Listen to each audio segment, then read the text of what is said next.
Hi, everybody. It's CryptoBirb. Adrian speaking. Welcome to another episode of the Nestro podcast. And I'm super excited for this one. I'm really, really excited, mainly because this is yet another visit of my good friend, an amazing person, Arun Chopra, CFA, CMT. And there are so many titles, there are so many successful past stories with this person. And it's yet another time that we have him on the Nestro podcast and with the Birdnest other videos that we had done in the past, and I'm super excited for this one. Arun, welcome back. How are you feeling today? How's it going? No, great, man. Thank you for that intro. That was very, very kind. And no, I was just thinking about that tweet in general and kind of how we met. And I think it resonated for reasons that probably I saw later, especially with your work, which is the level of detail, multi-time frame, and on and on. And I think I saw your work blossom that reminded me a lot of the stuff I had done before, not as in depth, to be honest, but I like to think that there was a similar spirit there, and maybe that came across when you saw whatever it was. Because I haven't seen people go through and build charts the way you're doing now too in a long time. It takes, to know the levels, show and describe and really care in that way. I think that was part of it. And so it's great to be here. I appreciate the intro. I'm happy. It's been a while, and it's great to catch up.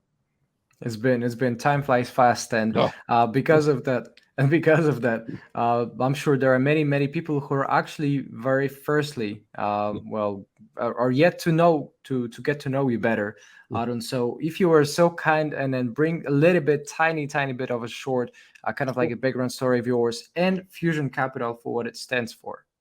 yeah, absolutely. Yeah. My background is a bit unique. I started in markets a long time ago. It goes back to the original tech bubble, and I was, young at the time. And it's an interesting time to do, I think, this, because so much of that is coming back around, in terms of booms and busts. And I'm sure there are people who were my age back then now who are experiencing this stuff for the first time. So there's a lot of thoughts in general when I think about my path. The bottom line is I started sort of out of that, learned a lot of hard lessons along the way, went back to the drawing board, and started, in research, and when I graduated, I got into what you see now. So whether it's the CFA, the CMT, I actually started in biotech of all things, and it was research that wasn't related to the stock market. It became apparent I wanted to go back to the markets, and so I don't know, well before the financial crisis, I went back investment advising, and then I started research after the crisis. So I do my own trading, of course. Now I have a research firm, that's Fusion Point, and Fusion Point itself is kind of evolving. It started sort of as research only and consulting work because I got tired of advising, and now we're doing data as well, data services, my own research, some consulting to particular advisors, and then my own trading. So Mhm. as it goes, it's evolving. I've been on social now, I don't know, my fifth year or so, and what that entails. But I think of my journey as relatively unique, and at the same time, hopefully, it connects along the way, right? You think about your own crypto journey, your own journey in general, anyone who's going through stuff now. So that's basically, I've seen a lot. I've seen the financial crisis, I've seen the dot-com, I've seen, the bull market since '09. And I've blended a lot of disciplines along the way, um, which I think has been, valuable in that process. So I love it. I love it. And I did refer, to a venture as Fusion Point Capital because this is exactly what it stands for the website, if I'm not mistaken. yeah, FusionPointCapital.com, is that right? yeah, absolutely. And the fusion thing, it's kind of like a relatively generic word. And over the years, I found that, one of the things I learned, I kind of give you a little how it came to be, is in the dot-com thing, I didn't know anything. I was a kid, I knew nothing, so I thought stocks kind of always go up, kind of like the things we saw in the last 2 years. Then when they crashed, I learned, wait a minute, there's like something to this, right? There's a valuation, there's a fundamental, there's a this, and there's that. You're seeing some of that happening now. Um, and so I had started kind of as momentum, technical a little bit. I was never taught anything up front, so I never had a existing ideology. When you see markets move at a younger age and doing these different things, you start to build your own ideology. So when you think of a stock going from 5 to 50, no news, and you say, hey, the chart, then you see a stock go from 200 to 6, and you say, wait a minute, maybe there's a fundamental. So for me, that's always been the blended journey. And when it comes to fusion, now of course there's sentiment and all these other things, but it doesn't land for everyone. I mean, there are many people in finance, and I've learned this along the way, where it's, the numbers are the only thing that matter, or we only watch the chart, we don't care about the fundamentals, and the level is all that matters. And so I've really pushed further into what I believe and I use. And I think you will find, for more, if you're more open-minded to that, you realize that nothing works all the time, and even when you blend them, they don't work all the time. But if you're willing to accept that there's value in each approach, you give yourself a much broader, understanding of the market itself. True, true, true. I mean, of course, like, first of all, I was always said that stocks always go up, right? So apparently it's a lie. That's the first takeaway already. So Well, but in all honesty, that's what you read in the kind of like headlines more often than not, right? That the stocks always go up, and regardless of the price, you always buy stocks because they are going to beat yeah, inflation. But hey, bear markets. no, and so one thing too, like one of the things I appreciate even just being on is that, like, a lot of my social and public, there's a lot of memes and jokes, and, like, when you've seen it all, everything's kind of a joke. So like a stock going up 10x or whatever, and it has no underlying value, that's kind of a joke. And when it collapses, it's kind of a joke. Obviously, in the real world, people are making and losing, and it's a real thing. And so I also do think this is a moment where you're not necessarily supposed to know that they don't always go up, right? I mean, Mm, you're in the journey, that's part of it. And some of us with a couple cycles of experience, we know kind of what people are seeing and going through. And the real question now, from my vantage, is like, who here is going to go from stocks only go up to, wait a minute, maybe they don't, but what else do they still do? And who stays in the game? Because you're right, over the long run, 100%. So I can say this now from multiple cycles. Had I never seen any bear market, just hold the stocks.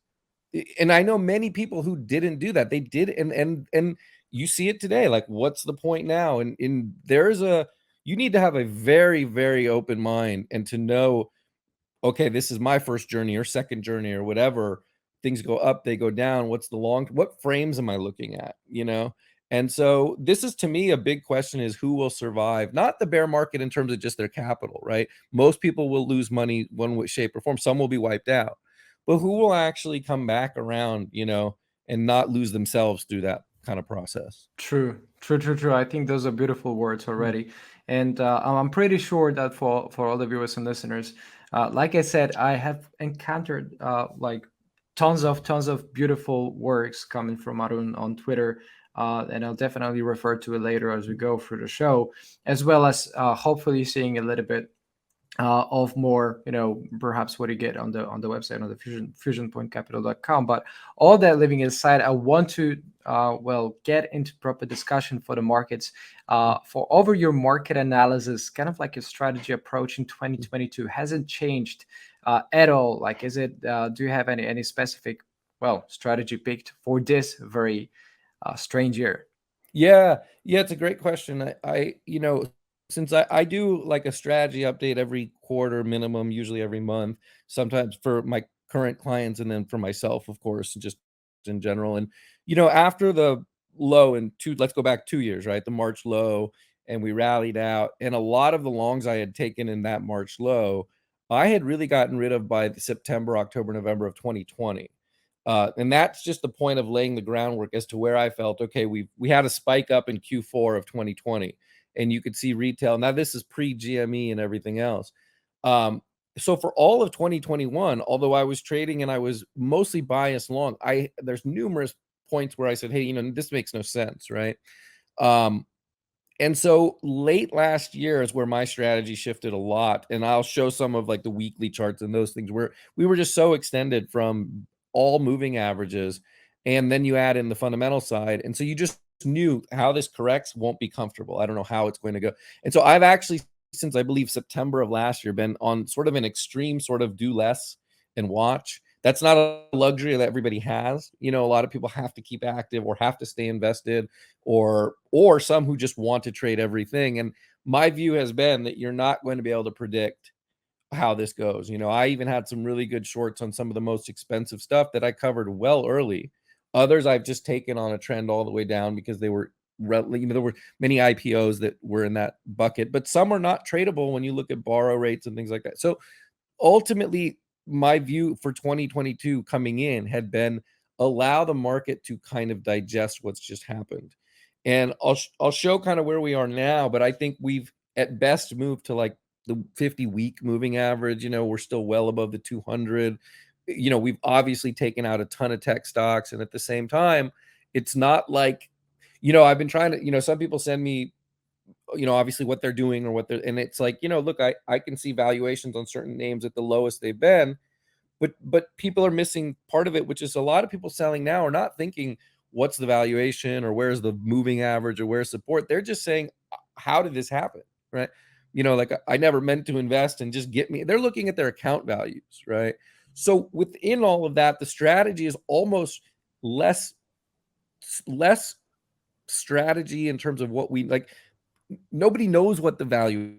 Nobody knows the chart. All these things we know or think about or look at, no one knows. The people who are moving at the margin right now, eventually that should settle. And I think some of it is like the crypto correlations with tech. You're seeing that start to spike. We're getting to a moment where, middle of the year now, and I think it will still take some time. I think it will stay, so if I see something I like as a fundamental value, I'm certainly nibbling, and I know there's opportunity in there. If a chart sets up, I've been doing the commodity thing, but the strategy has really been more about ultimately, number one is assuming more than ever you don't know what's this year is going to be, not fitting the mold, and from there, then let it go from there, so it's kind of take it less serious and give it time. Yeah. I mean, in all honesty, well, there is so much of this strange, weird environment that I think we have all kind of like found ourselves into as traders, as investors, and not referring at all only to crypto side, of course, right? You're looking like in crypto at a very slowed bull market, to my view, right? As the market keeps printing new highs and new highs and new lows in terms of the higher sequence, ascending sequence.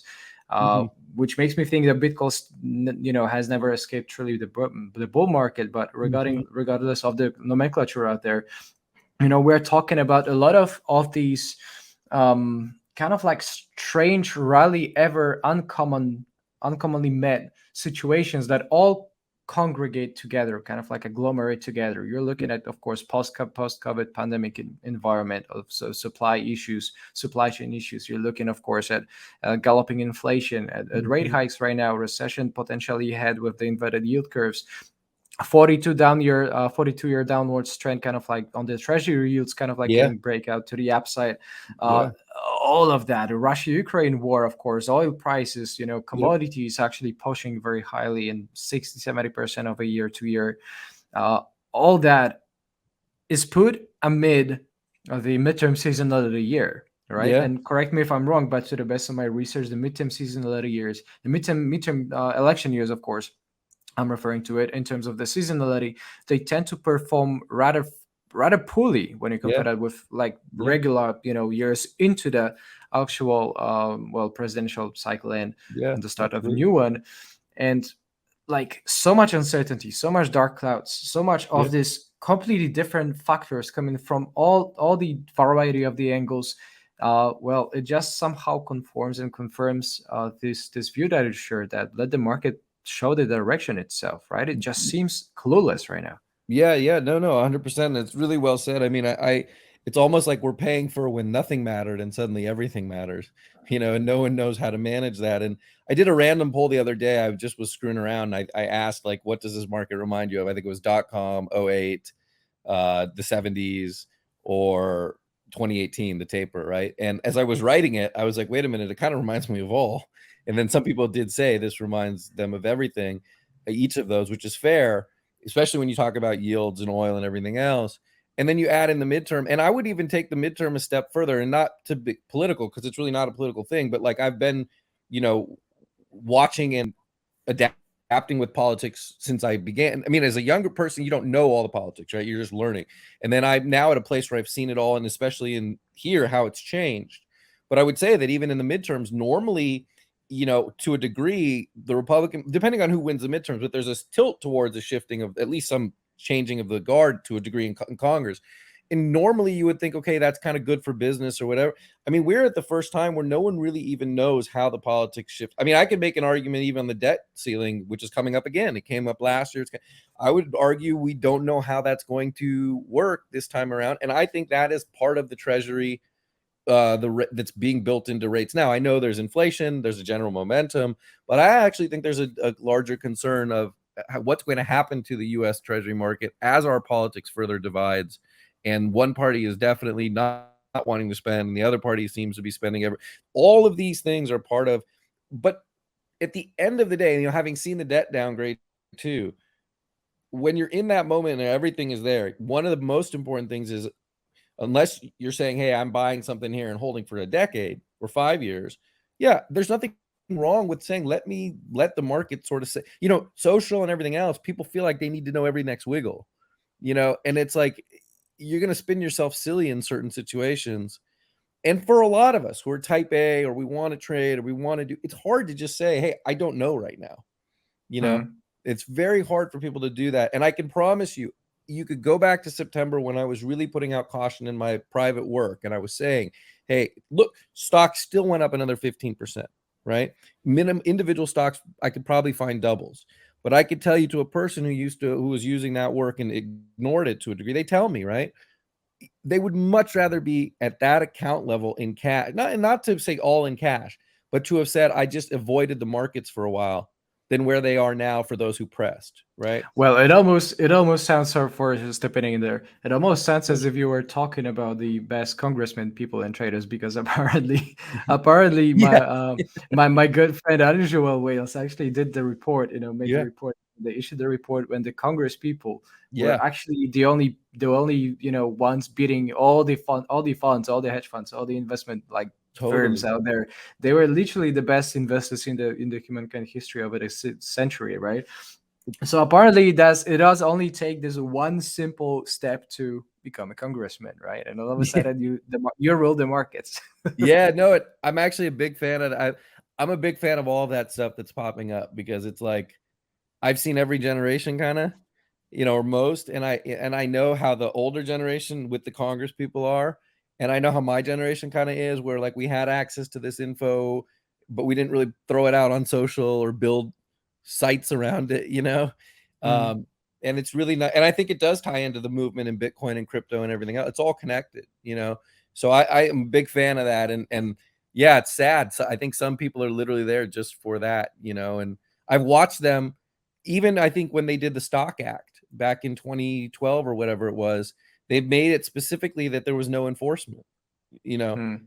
And so you see it now, where like now people are wondering, well, how do they get away with this? How come no one's, well, because technically buried in the bill was no real way to enforce any of this, you know, Yeah. provided they reported it at some point. So Yeah. Actually, like I said, I brought this point because, like, I keep seeing those tweets, from Unusual Wales, this brother of mine, and some other people that the politicians, accounting to their own kind of like investment statements, if you will, reports reported by the SEC. They were literally getting rid of their all the stocks yeah, holdings, yeah, like at the very start of the year, of course, before hmm, anything like better happened, right? Before the yeah, war came in, before like the crash came in. yep. And well, that's what I'm saying. Like at times all it takes is just become a congressman, right? I think Yeah, it's yeah, it yeah. We is we we spend yeah. all the time on the charts and the numbers, just become a congressman, and that's about it. Yeah, and it does, of course, apply to every single country out there. It's not just the Congress people out Yeah, there in the States. I think it corrupts politicians in Poland and in every other country out there. yeah, I think it's impossible to avoid that. But all that being said, do you have some charts maybe ready that you want yeah, to get our listeners and viewers to yeah. show Sure, off and sure. to Yeah, share the screen with? So let's do have a look and see perhaps into some charts for absolutely. equities, for cryptos, for commodities, anything you Sure, feel sure. like. Yeah. Let me go ahead, and I think I will show. I kind of want to take a step back to last year. Hmm. Yeah, and I'll start there, and then I'll go ahead and just show you kind of what I. And it's a little bit messy. I'll jump around a bit, but I do want to That's show. fine. That's Okay, fine. so yeah, let's do this. You know, part of this is just the discussion we were having. This goes back to like last year. And, I look at a lot of the work I do, I step back and kind of look at the long-term moving averages, and this is the S&P. And as I mentioned, I believe that I had taken off a lot of longs by this, but this is January of 2021, so about a year or more ago. If you were to look now, a lot of the market on the tech side is well below even here. Obviously, the broad market's not, but some of the analogs I was looking at the time, and for those who follow my Twitter, I had posted during the crash, not only catching that low, which was a function of like luck and aggressive sort of trading, but part of that was an experience, I would say. I mean, I talk about that as being like a trade that took 15 years to create. But the point is that coming out of that, I was very open to this sort of being like an 87 crash. And you can see I figured we would start to muddle around. Well, sure enough, we've gone much, much higher. But the sentiment, there's a lot of stuff here. The sentiment, everything else was very extended at the time. I use Google Trends a lot. It's within context. Usually you kind of already know what's going on. And all of that has kind of led to where I think we sort of are now, which is if I step back to the same S&P chart, this is over the last 15 years, what you see is, and I'll do it without this sentiment for now. I think I have it. Yeah. So what you see is a market that's really obviously fallen, what feels like a lot, and tech is much worse, but it's still within the confines of this larger sort of rally. The biggest problem that I see and that I've tried to express and I've used for myself is that generally these types of declines, when you look at internals or you look at depth, especially across sectors and tech, you're usually already well down by these longer term moving averages. The 200-week moving average is a very powerful one that I use when the things come together. When you talked about needing to be invested long run stocks work against inflation, like this is where and I'm talking 5-year, 10-year, 20-year. This is where people make the biggest mistakes, is they don't have enough allocation in the long run. It's okay to try to avoid these downturns, but all else equal, if you're planning to live, a long life, you're probably better off, if you had to choose, ignoring every single one of these versus trying to catch everyone and never get back in. So anyways, the 200 week is where kind of and normally by now we would be down there. So if you take a look at the sentiment component with it, this is a simple way that I've got, I don't know how many different ways to look at this, but the number of bears is well above 50%. And if you were to kind of zoom in on this, normally you would have the bears that we kind of have now, and you'd be at the red line, just for simplicity's sake. Again, it doesn't mean that you can't even go into this is a financial crisis. Doesn't mean that, you can't go sideways for a very long time. But in terms of like very durable lows, the debt downgrade, the 2016 low, the 2018 low, and then COVID, which overshoots everything, it's just a super rare moment that you have a market that has come down as much and seen sentiment and probably bigger losses on individual names than we get in these, potentially even in the crash to some extent, like some IPOs are finished, and still being what I'm thinking of as more as no man's land. And so that's the conundrum that I see in the equity side. As you mentioned, obviously on the bond side, this is a bond chart that I use that's 40, 50 years or whatever. And I think at the low, I talked about just showing how far out of the zone it was. And you can see that now we're kind of back in the upper middle range. I certainly didn't think we'd necessarily get here this fast. I do think there's plenty of room if it wants to move, which I think is a little bit opposite of what people are saying. But this is kind of where I start, right? So I'm always aware of that before I want to do anything else. And because, as we're sitting here today doing this, yeah, I would say rates should cool off at some point here.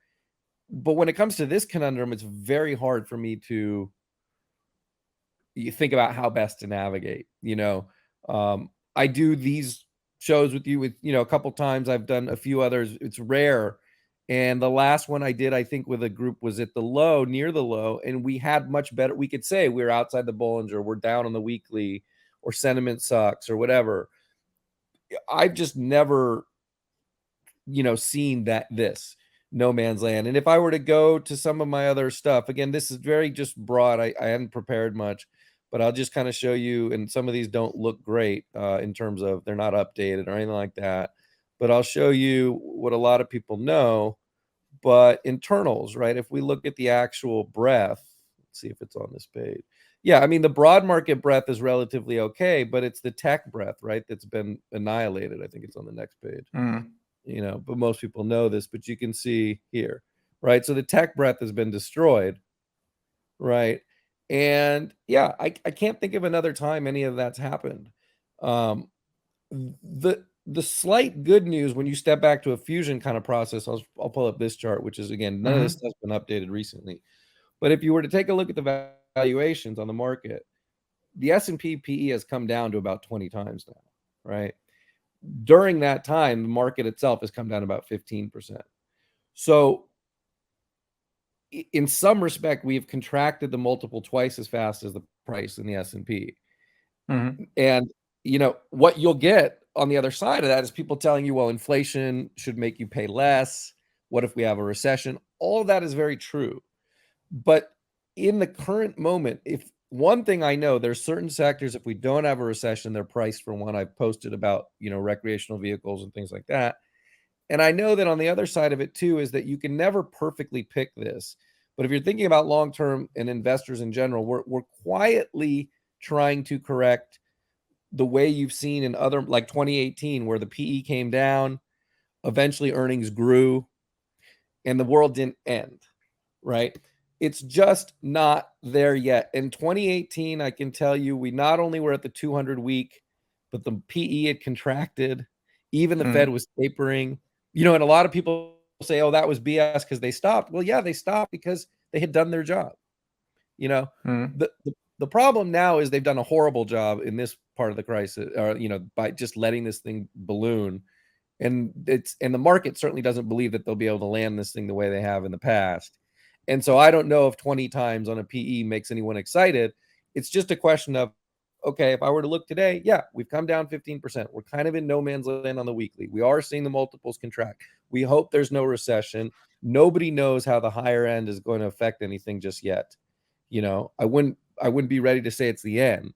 And they are going to taper, but some of that stuff we needed desperately. We didn't need this bubble. So it's still a lot of work to go, but that's kind of the broad 30,000 sort of foot that I look at and I say, yeah, if I want to tactically trade inside this, sure, there's opportunity. But the first question is within the market that's how I view it today.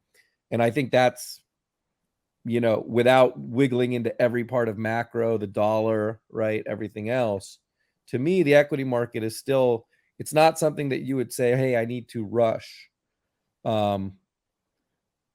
But I think even bears should be aware of how unique this moment is, that they're not, this is nothing new. The bulk of the move they've missed if they're becoming bearish now. True. I mean, of course, people, well, as behavioral finance, people, representatives would always choose to comment on it this way, right? That many people usually tend to get extremely bearish at the very bottom and extremely bullish at the peak, at the very peaks, mainly because of their perception biases and how our own human psychology turns to, mislead us in terms of the rational decisions. But all that, all that, is seen and then proposed with dollar reaching extremely high values. You said this is except for dollar, the charts you didn't show any dollar charts. Do you have any of these? You keep tracking the dollar side? In fact, we could do this. We could just pull up the USD. The other way I was thinking of doing it, let me do this. I can just search even. I have what was Imagine. So we can actually look at how this happened. And so one of the things I try to do is obviously thread a lot of what I'm doing. And I believe I have I think I said, so I said something about imagine if this was a random crypto, because this is about a year ago and it was starting to break out.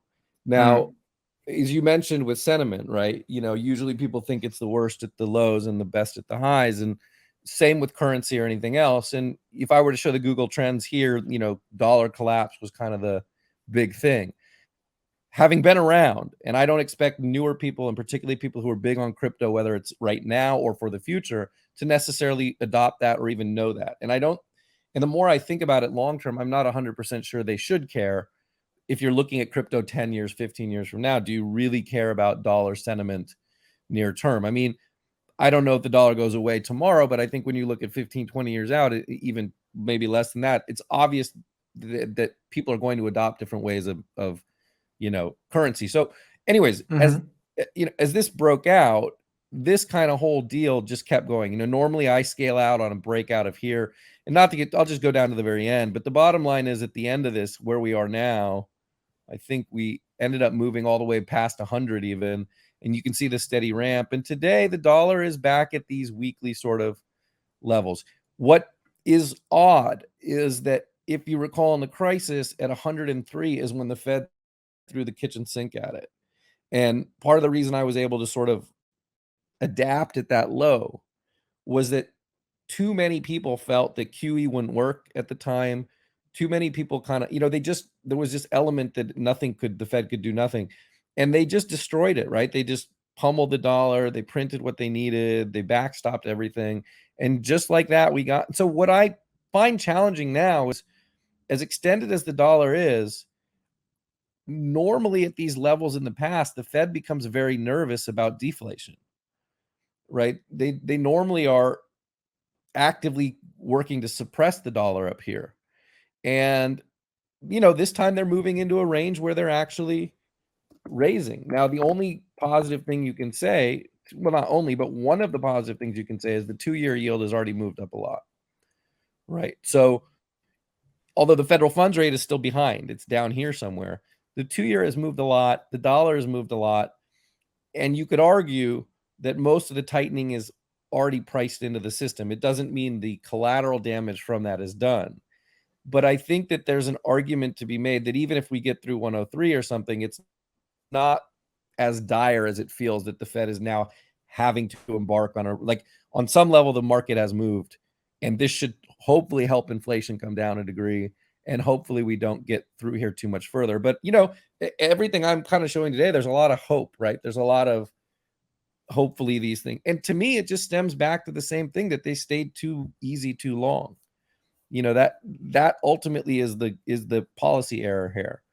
And I believe I tweeted about it in 2021 and probably at the end of 2020 that they should start removing the minute we had a vaccine, or something like that. And instead, their response was, we're not even thinking about raising rates, right? And so now it's like a full V bottom in the dollar, and we're back where we were, and yeah, I don't know how much further this can go without ending up causing a recession.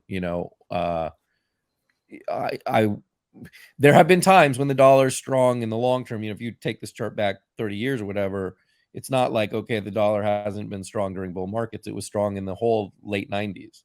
So I don't want to get carried away that, but in the current system we're in, high dollar tends to be associated with deflation, and they tend to pummel the dollar to reflate.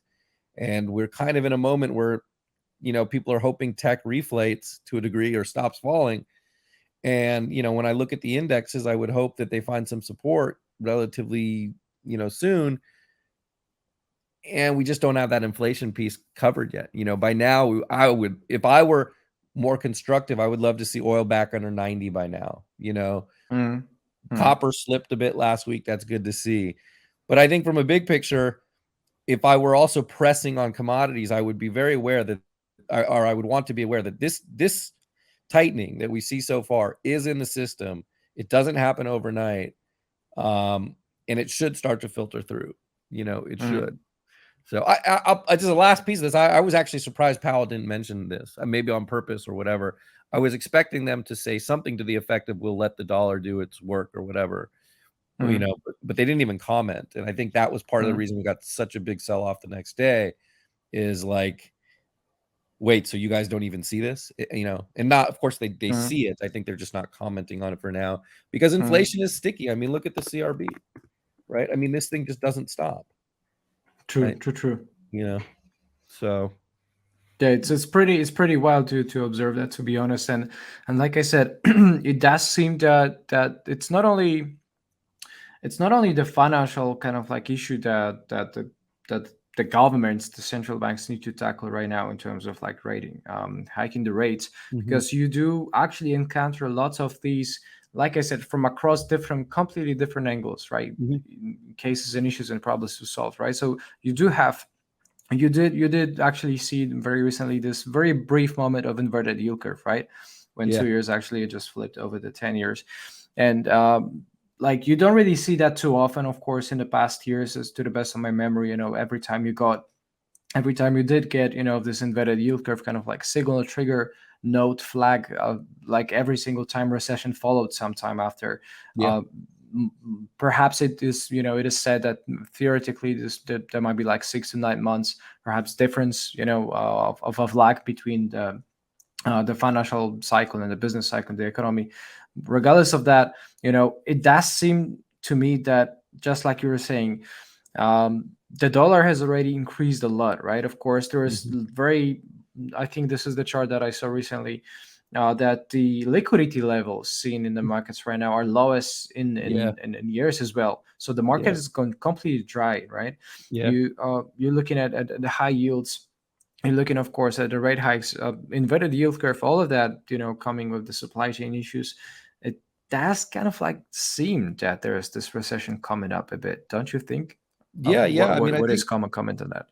yeah. So like exactly. And I think it's a really important point too. The curve definitely did invert. Some of that felt a little bit like, so part of that is that the 2-year rose so fast that I think the 30-year didn't get a chance to kind of, and obviously there's multiple term structures, but at the end of the day, now the 10 years kind of spiked. And so at least we're positive on the curve. Mm, Some of the things I tend to think like, okay, this is post-pandemic, it's supposed to be weird, you know. Having said that, I have a couple stocks that reported last week, and yeah, it's there was one that definitely guided down for Q2, and it was a decent hit on the stock the next day, and so on and so forth. And so you think, yeah, this is not irrelevant, and there is obviously, I mean, this is not going to. You could add mortgage rates to this chart, so I think that's there. On the flip side, the biggest challenge so like when we think about forward-looking vehicles, right? In a bubble, it's hard to say anything. Everybody chased. I was going to show some of these, and I think these aren't updated, and I've been. This is the site stuff. It's anyways. Just wanted to show you as you talked about some of these larger stuff. I mean, here's Shopify, mm-hmm, right? It had been in a channel for so long, and look, it just fell out of the channel, mm, and it was insanely expensive before. And you can go to like an Amazon, which I think we have. Let's see here, and here's a long-term channel, and it just falls out. But there is some former support coming up at 2000. And this actually, to me, isn't a super expensive stock. I understand there's volatility and all of that.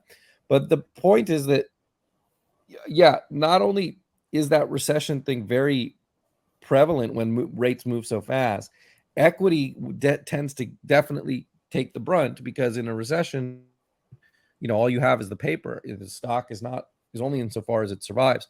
So the next phase is to then say on a forward-looking index, where have we gone? And I'll show you one of the things I had posted. Let's see if it's here, because I like this and I don't know what's going to happen at all. Um, yeah, but this is probably the best example I have of how to think about this and why it's so challenging for people to understand all of this.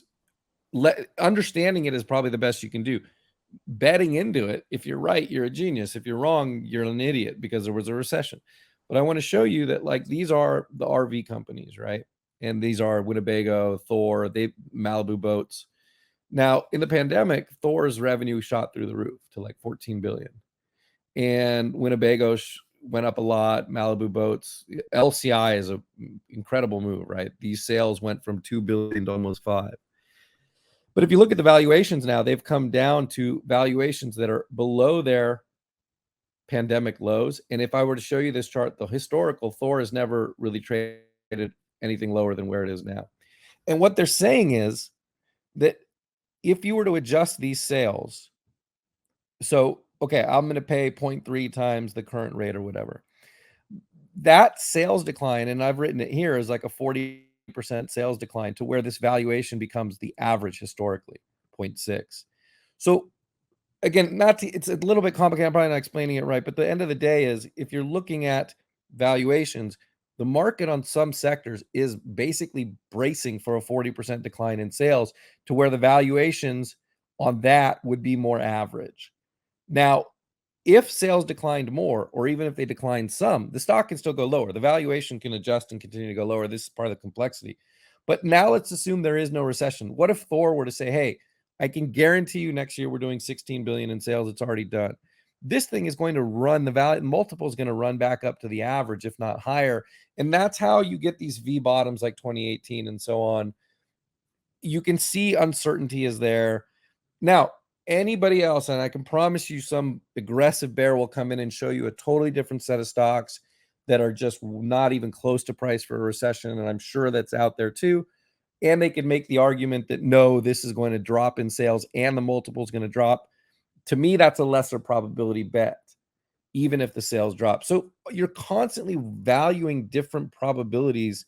And yeah, when I look at the market, sure. I mean, I look at it this way: dollar's already strong, rates have already risen, markets have come down a fair amount, valuations are compressing.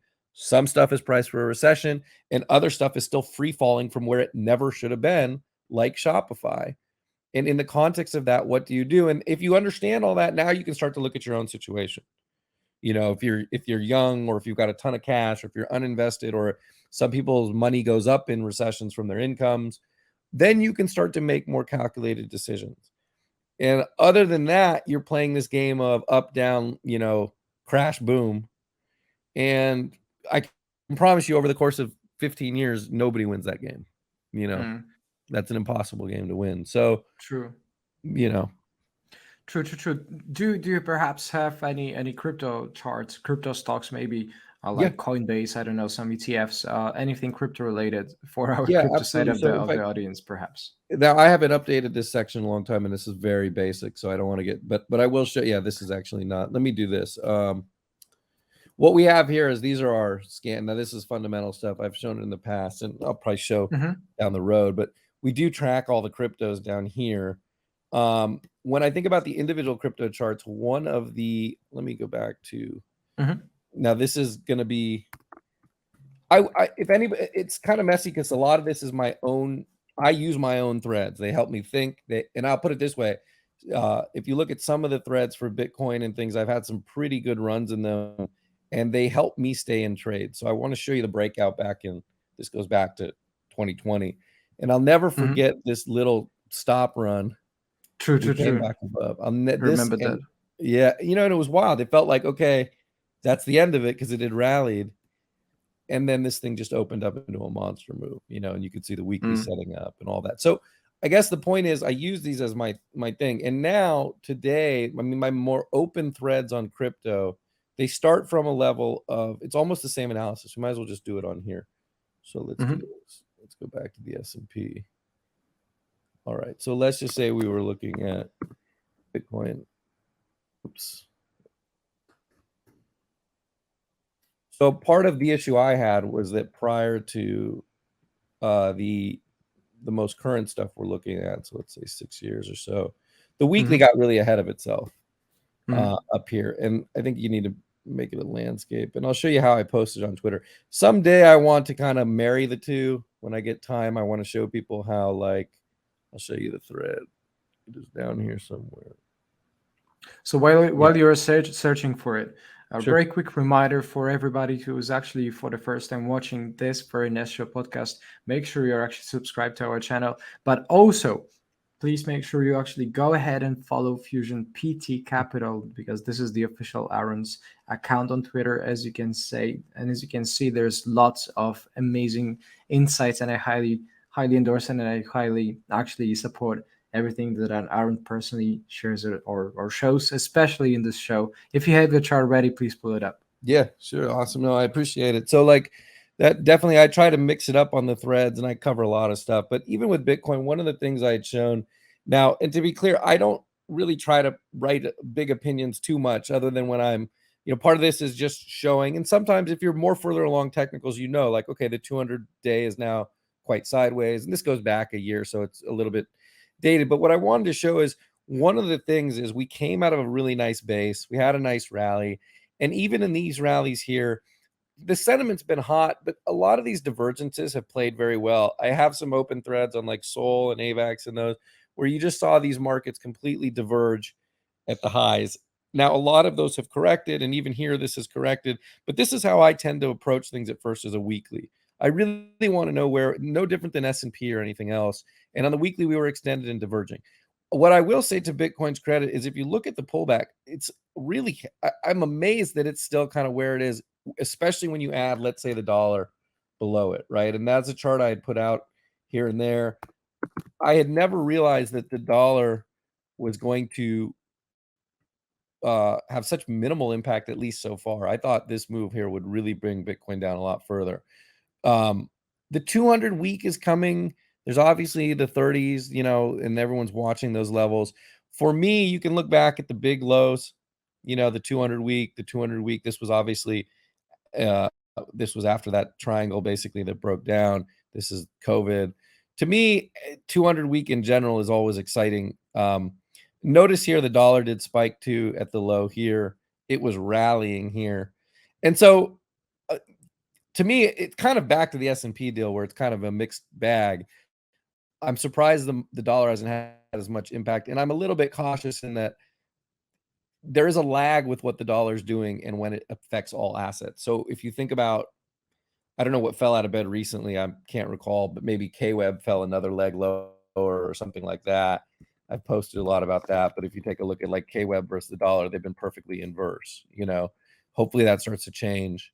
And in the bigger picture, that's, so for me, crypto came out of a big divergence. I believe this thread, as of now, the last thing I posted was some of these daily charts where, yeah, we tagged a 200, came off that. We're still kind of stuck, I think. Ethereum is my more favored one, and maybe this will help kind of how to think about a little bit of it. Ethereum is interesting too because Ethereum, when it did top out, at least as of now, I can show kind of the intra market. So here you had it rallying a lot. 2-year yield starts to rise. I really didn't think the 2-year would continue as high as it did. I thought, okay, sure, it would keep going, but the dollar was rallying. Can you see at the time it was only at 96, right? Now these two have strengthened even more, and at the time Ethereum was about 4,000. So now it's down in the 2,600s or so. You can see the divergence in the RSI as well. These are techniques that are not for crypto or anything else. They're for price, right? You don't have to, if you're big into trading, you can think about how can I use this everywhere and hopefully learn from it in real time. And if you got caught in this, it's totally fine because obviously it's it might be a gain or a loss or whatever, but in terms of this is the question of who's going to actually survive or come back or learn. And so there's a lot of things I'm probably showing here you're not supposed to know if you've been newer to this. The trend breaks here, and there's a lot of things that don't always play out. But I can say that so many people were bullish 10K. Okay, that happens. It doesn't mean it's not going to happen in the future, but it does put some pressure on the current stuff. And then now where we are today is, I think a lot of that is a little bit better. Like, you can pull up Ethereum on here. Let's see. I haven't done that recently, but let's just take a look on the weekly, kind of where we sit. Yeah. So, you can start to get a sense. The former high at 1422. We've gone sideways almost 18 months now. This feels a little broadening out. But sure, if this can kind of continue to hold these ranges and the dollar can cool off, you start to have better odds that like this rally that we saw is being more digested. And I am not of the mind that these things have to come all the way back down and crypto is not a real thing. I was around in 2016 trying to buy crypto for advisory clients, and Coinbase was not even a custodian at the time that we could use. And I have numerous emails and talking about $300 crypto. The base looked great, this and that. So like I get it from an asset class standpoint and from the value of what crypto is eventually going to do. But when it comes to trading and everything else, yeah, weekly charts are very kind of helpful to give you a sense of, and then from there, you'll start to say, oh, okay, yeah, it's down 3%, but I know why. And that doesn't even show up on here. That's not even a thing. So I don't know if we're going to get down to these. And I know that the dollar's, got some lag in it left. I would be very cautious that we still haven't seen the effects of the $99+ in the markets yet. But on the flip side of that, for hardcore bulls, I would tell you one thing. 6 months ago, had you told me the dollar was going to 100, I would have priced this. And let's say it was still at 3,500, I would have said it was, not much lower, but lower, definitely lower. Crypto has so far managed to bear the brunt of higher rates and of the dollar. Mm. I would not. Some people argue that's proof that it's not going to. I would be cautious about that. And at the same time, you should always know where your weekly levels are, because I tell you, if we were at the red line, I really wouldn't care that much. I would be willing to add to it for it, you know. There's already been, there have already been some sort of like a revulsion state, I guess, and anyway, in crypto wouldn't be touched so easily or so willingly by the traders out there. But Mhm. in all honesty, I mean, you've shared already such a such an amazing pocket of techniques and different indicators and different charts that it's practically impossible to ask you for more. But in all of your experience and honesty, I mean, do you do you have any actual expectations for what's ahead in 2022, accounting what we've seen in the past, accounting this abnormal situation from across the land, across the angles, different completely sides of the market telling you that this is an exceptional situation, yields breaking, like I said, 42-year long Mhm. downward trend. So perhaps it makes you think that this is this one once in generation situation. And do you happen to look into the future somehow, more or less promising or more bearish wise into what's ahead? Yeah, I think these are all great questions, and yeah, no, and I'm happy to share. I mean, at the end of the day, like, I think that's, I've been around a very long time, but I've also really dug into things, and the more you further you go, the more you realize how little of not predictable. I shouldn't say, you look at that Bitcoin breakout, and you will get great opportunities and setups along the way. I would stress weekly charts are very helpful to reduce noise. Even beyond that, that's about, from there you really have to work on what's your time frames and all of that. But uh um yeah, when I look out this year and you talk about this, I think part of it is you've got so many people on social, and there's such an echo and effect that I've never seen, before. I've been through how many downturns. So I would say, one is step back and say we're coming out of a very unique environment, right? Always look for kind of both sides. What are the good? Some of the good is we're seeing the multiples compress a lot in tech. We're taking out that excess that we never needed, should have never had. Um, I think that, yeah, what would worry me, yields getting above a certain, level, you would start to say, okay, this is, and you get that feeling every now and then. Last week, we continued to rise in yields. But my sense of it is one is a lot of this was necessary. We should have never been here. We've seen the 2-year move. Here's your yield curve, right? You're 100% right. I mean, that is an oddness. And when I think about the future right now, it really depends who I'm talking. If you're young, don't underestimate the power of the broad market over the course of your lifetime. Do not underestimate what's going to happen here between now and, this is the daily chart. But if we go back to that weekly that we saw for the very, very long term, this is COVID. Time will pass. And even with the global financial crisis, in the long run, markets tend to recover. Now, it's crazy that I would even say that, knowing my own history. I used to never believe in that. But there is a trend to this, even with financial crises. Obviously, you don't want to be leveraged into these and things like that. So that's one. Two is, I think we just want to give it time. I'm more open to anything happening, including a recession. And I think if one hit today, some stocks will manage. If it's deep, and the Fed does screw up on the flip side, yeah, I mean, they let this thing blow up too far. And what I'm looking for, I'll leave it with this. What I'm looking for is, I'm looking currently for copper to come off, CRB to come off, DBA, agriculture. We want some of these to start to cool off as the dollar stays firm, and hopefully the market can kind of hang in, and maybe some valuations get even better. And if all of that can kind of come together by mid-year, end of year, summer, then I think we can have more of a landing, which again, people will say, how dare you say soft landing? But I would still say, yeah, that's maybe further down here, or it's the 200 week is caught up. We can get there just through time, and maybe the markets stay messy. But that's really what we're doing, is we're digesting a massive move with a big Fed policy error that they now are trying to correct.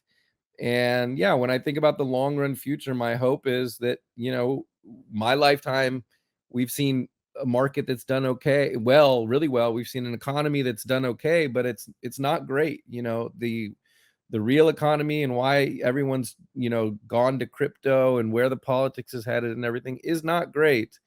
Um, but in the near term, we just want to work off, I think, the pandemic, what I call the pandemic pump. We want to work that off, keep working that off.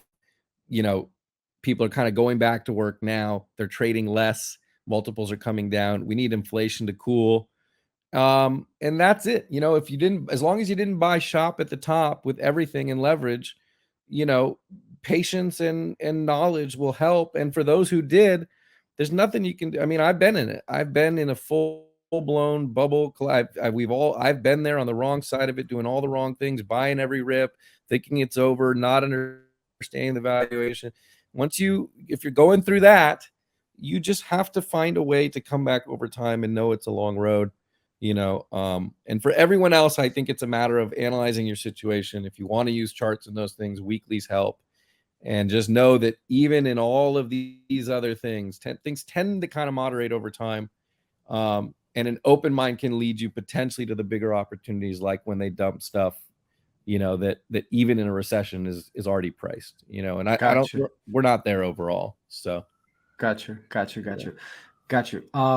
Well, in all honesty, I mean, there's been such a huge wealth and generosity from your end, Arun, on the amount of charts, the amount of insights. I think many people would need to digest it Yeah. thoroughly for the next hours and days ahead. And No uh, worries. and we still want to give some space to all of our viewers and listeners to hear some final takeaway before we disconnect. The final takeaway and closing. You've shared already a couple, but if you were to give one for the next months to come for all the viewers and listeners, what would that be?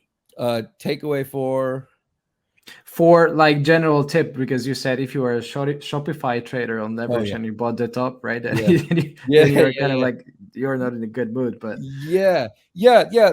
That's a great. I think this is. I'll try to be concise with it, but and there's so much. And first of all, yeah, digest what I mean. I've been doing this again a long time, and it's always a thing. But what I would say is, in this moment, yeah, if you're caught in a tailspin, or I've seen people's accounts that have blown up in good amounts of money, and I will tell you, I have been there.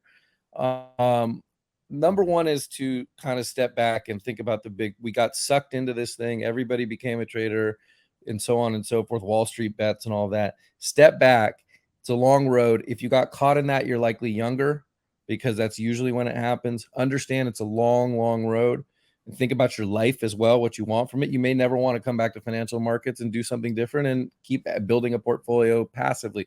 Totally fine. You might want to dive 100 times deeper in, which is what I did, and that's fine too. That has its own thing. But know that it's a long road, and know what you're kind of going through. Many people have been, and you're not supposed to know. So if you got caught in a tailspin, it happens. You're not supposed to know, and it can be really bad. It can be fundamentally altering. You see why I spend so much time talking about IPO risk or pump and dumps. Half my thread is that, because it really means, to me, it's a very important. I don't think they should be allowed to promote any of this stuff.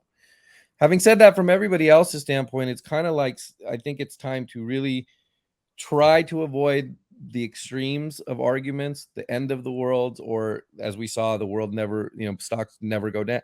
Avoid the extremes as you can, and step back and focus on your big picture world. I think Buffett said it, and I've seen him do well in both bubbles, and it's weird to see it because it's like this keeps repeating itself.